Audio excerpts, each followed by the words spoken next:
pleasure to be here, and I'm so delighted to be able to be part of this conversation because of all the opportunities and the things that I'm optimistic that are happening in the world now. So what many leaders don't realize is that many of the principles that have driven the economic growth that we've seen over the last several decades were not well understood even at the time of World War II. In fact, just after World War II, there were really only 2 business schools in the world.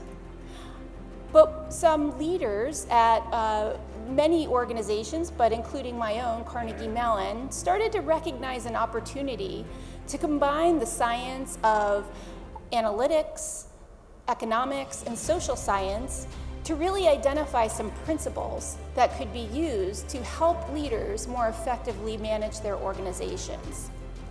And so these came to be known as the pillars of management science. And they drove the decisions that leaders made to structure their organizations so that they could be more productive and to really fuel a lot of the economic growth that we've seen subsequently.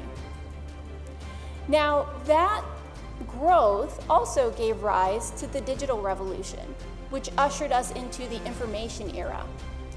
And so what we've seen in the decades since is a exponential growth in the amount of information generated and consumed around the world. And alongside that growth in information has been growth in the connectivity of information around the globe. And so as we saw through the economic crisis of 2008 and more recently in the pandemic, where we saw a downturn in global connectivity in terms of trade or in terms of people, the connectivity with information continued to grow, and it still does. And so what this means for leaders is a lot more complexity to deal with, because with all of this communication around the globe, sometimes in seconds, it means that things change very quickly. And so organizations need to learn how to change quickly as well. Another change that has come alongside of this, with all of the growth in information, has been an increase in specialization. Professionals are more and more narrowly focused in many, many different occupations and industries. And so this means that they need to work in teams in order to bring together that expertise to address problems. So what we've seen is also a rise in the amount of teamwork across the globe. In fact, global teamwork, where team members will be distributed in countries all across the globe. And often they're on more than one team. So while in the 1970s we saw very little teamwork, today in most industries, most professionals are on multiple teams, which means that many of their work days and their work lives are a whole lot less structured than used to be the case when they had the luxury of focusing on only one project or task at a time.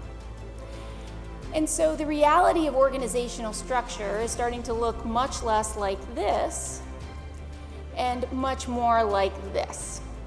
And it means that we need to take a different approach to how we can equip organizations to continue to be effective and innovative and to adapt to all of the changes in the environment. And so given that data has driven a lot of these changes, it's also ushering in an era that we refer to as management science 2.0. How can we structure organizations so that they can adapt effectively in this environment? And data is going to be at the center of that. At my school, Carnegie Mellon, the Tepper School of Business, we also refer to this as the intelligent future. Because intelligence in any system is characterized by the ability to solve problems and accomplish goals in a range of environments. And so what we need to do is to set organizations up to be intelligent. And so that is the goal of much of our work now. Now, certainly many organizations have embraced technology in order to make production more effective. We know that we can use AI to drive many manufacturing processes, the delivery of many services, to make work globally more efficient and effective. And so our advances are continuing today, and also they fuel many of the fears that workers have about their jobs and their futures.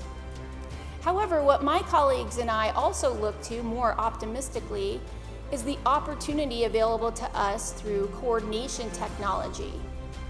And here what we're talking about is not only artificial intelligence, but artificial social intelligence. How can we use algorithms to help better connect individuals and their expertise to create better solutions, but also more effective workplaces and more effective working relationships? Those are the kinds of goals that we are pursuing in order to augment some of the production technologies and to actually make the workplace more holistically effective. So just to illustrate this with a small example, this is from a project that I've been part of at Carnegie Mellon. I'm collaborating with some of my colleagues in robotics and computer science. And what we're doing is we are trying to develop algorithms that can help provide feedback on how well a group is collaborating. Because we know with the growth in remote work and global teamwork, it can be impossible for leaders to get their hands around what's going on, whether a team is working effectively or how they might be able to help increase the effectiveness of the work. However, a lot of the information to gain that insight can be known and can be provided through feedback with the right algorithms to inform decision making. And so that is the nature of our interest in this work. So this is just a small example from an experiment we've been conducting. On the right, in a moment, I'll play an animation, which is a replay of the data from a team that was engaging in a search and rescue simulation together. And then on the left will be real-time metrics capturing various qualities of their collaboration. So let me just let you see what this looks like. And so in this search and rescue task, different members of the team have different expertise. There are medics, there are engineers who have different jobs to do. And what we're capturing on the left are metrics that are gauging how well they're using the special knowledge and expertise of the team members, as well as how efficiently they're coordinating and how hard members are working. And what you can see is that over time, people are working very hard, but the quality, their collective intelligence is decreasing. They're not making good use of the knowledge and skill of members. People are doing the wrong tasks, and they're not coordinating very efficiently. And what we find in our research is that if we provide this kind of input to a team leader, or sometimes even to the team members themselves, often they can make very small corrective changes that can make a huge difference in the collective intelligence of the team and subsequently in the quality of the work that they produce. And one thing that we also know in many organizational settings is that when workers are involved in high quality teamwork, they find their work much more productive and satisfying. And so in this era of remote work, where managers sometimes don't feel that they know what's going on, or workers might be getting burned out, looking at ways to enhance the quality of collaboration can be a very good path to actually improving the lives of workers. So just to summarize the points, I'd say that while we are indebted to management science for helping managers to identify some of the key concepts that have driven the effectiveness of organizations for decades, we're now seeing growth in information, in connectivity, in complexity that are really demanding that we structure organizations to be better able to adapt and to accomplish a wide variety of goals, in contrast to times in the past where we would structure an organization to accomplish very specific goals.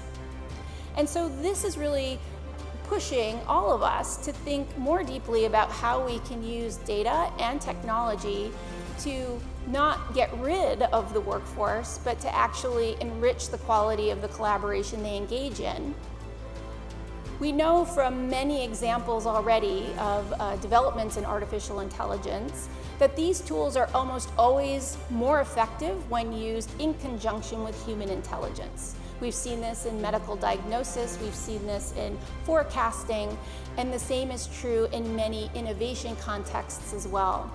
And so finding ways to complement the production technologies that have been so important to fueling growth in the last few decades with technologies such as artificial social intelligence that can enhance the quality of connections of workers around the globe can make a huge difference both for organizations and the people who work for them. So I thank you very much for all that you do for your organizations and as well as your time invested here in thinking about how we can work better together globally. And I look forward to a time when we can all collaborate together no matter where we are more effectively. Thank you very much.